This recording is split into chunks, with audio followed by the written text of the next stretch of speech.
Welcome to POCUS Geek. My name's Jared Marks, and we're going to continue to discuss some early pregnancy cases.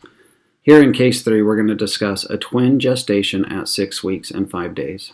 Also, I'm going to review how we can make these images better and better document findings that we see today. So initially, we're going to place the probe just superior to the pubic bone with the probe marker towards the patient's head, and we'll typically start with a view like this. This is a long axis of the uterus, and what we should see typically is a pubic bone up here, the bladder coming down underneath that right there, and then we should see the vaginal stripe. So we do see some of these, but this bladder is decompressed. It's likely that she urinated so we could get a pregnancy test on her before we started her workup. And then we see a uterus, and it looks like that upside down shaped pear. Come over here, here's our cervix, and then comes in.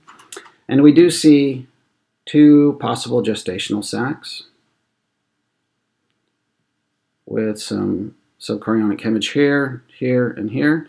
And we'll see that throughout the video that it kind of comes up this way and up around here into this. Now the first thing we want to do is we want to improve the quality of our image.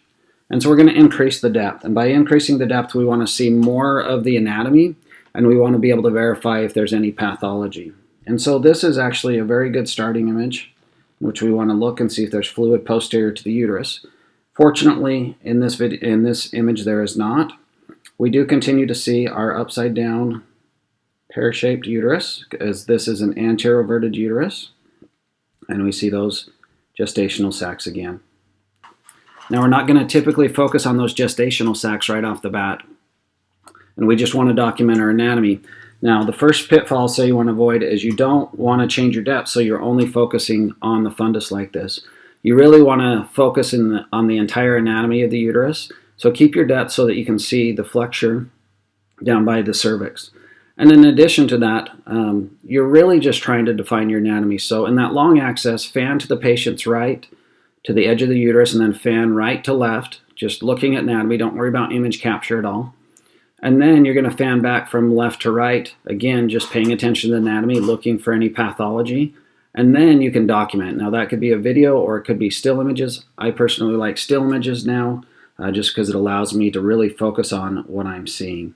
Now what we're going to see here is I changed the depth here, and it's too shallow, so we're only seeing the fundus, and we're really focusing on those gestational sacs and not appreciating any of the surrounding anatomy to the uterus.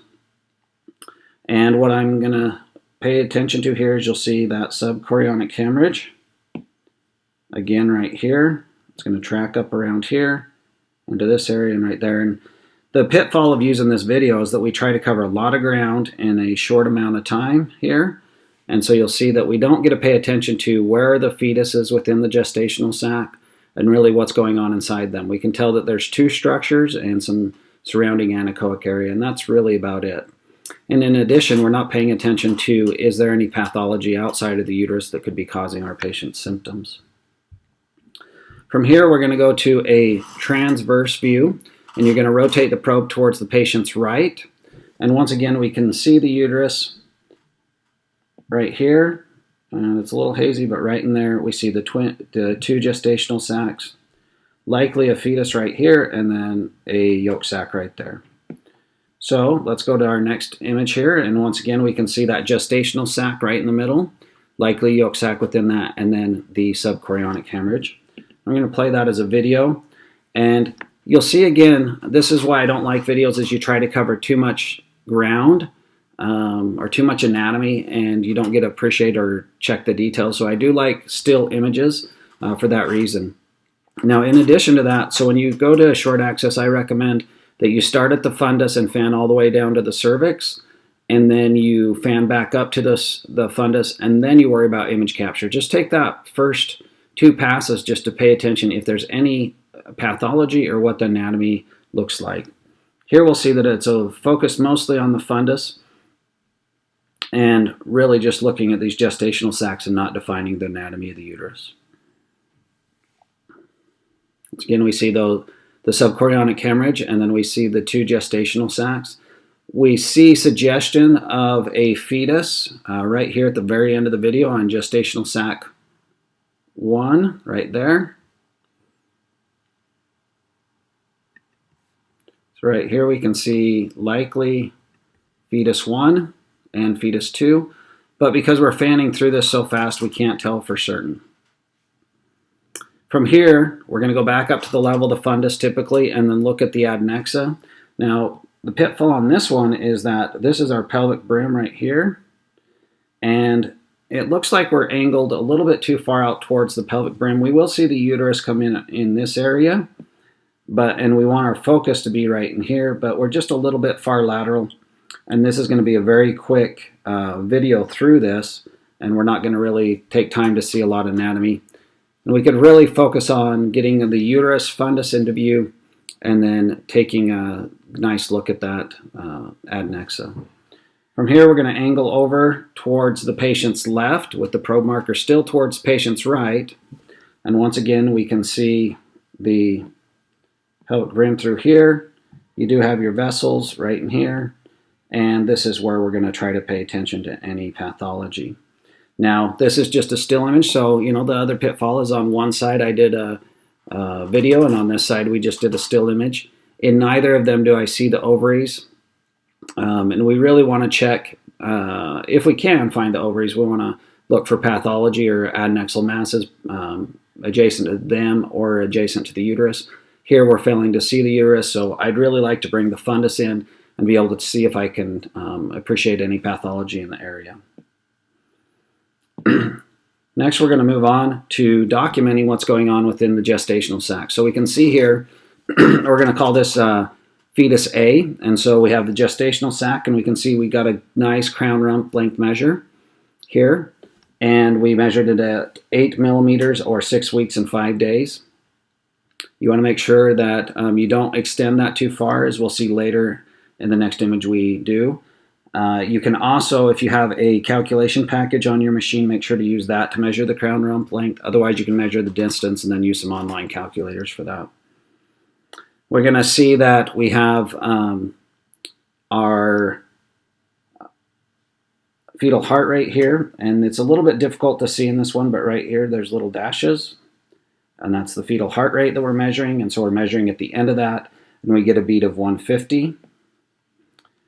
We go to the next one, we're going to measure fetus B. Now, if you look at this one, you'll notice that we measured just a little bit far. So the fetus measured at 9.1 millimeters and really should have probably been just from here to there, and probably would have came up with the exact same calculation. And we'll see that the fetal heart rate here is a little bit more appreciable with these little wave patterns that we see throughout, and we want to measure that 2 beats. We get a heart rate of 154. Now, this patient had a significant subchorionic hemorrhage surrounding both gestational sacs. She's at risk for a threatened abortion or threatened miscarriage, and so you should warn her against those risks and give her good return precautions. Currently, it's a good sign that they have nice normal fetal heart rates.